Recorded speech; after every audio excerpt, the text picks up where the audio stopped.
La nouvelle fait les gros titres de la presse nigériane. Le salaire minimum va doubler. Il passe ainsi de 30 000 à 70 000 naira, environ 39 euros. Qui pourra en profiter? Cette hausse concerne les employés fédéraux, les fonctionnaires, le personnel des aéroports et les enseignants du public.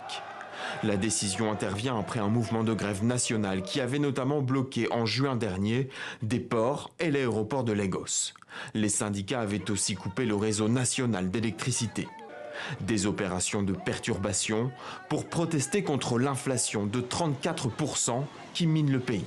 C'est même 41% pour les produits alimentaires.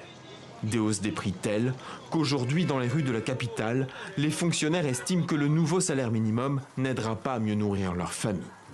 Je pense que ce n'est pas suffisant. Ce n'est pas suffisant non seulement pour les fonctionnaires, mais aussi pour la population nigériane dans son ensemble. L'augmentation du salaire minimum, compte tenu des réalités du terrain, n'est pas ce qui devrait permettre à un fonctionnaire ou à un agent public, selon le cas, de s'épanouir. Même son de cloche pour les syndicats qui ont négocié cette hausse avec le président Tinubu.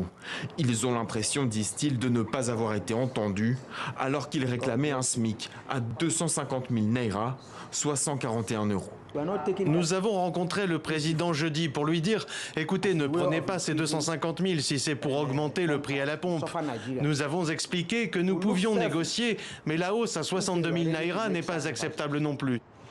La hausse du salaire minimum n'est pas le seul point de friction. Depuis son arrivée au pouvoir il y a un an, Bola Tinubu a mis fin à la subvention des carburants et au contrôle d'échange. Le président appelle toutefois à la patience pour permettre aux réformes d'entrer en vigueur, affirmant qu'elles contribueront à attirer les investissements étrangers.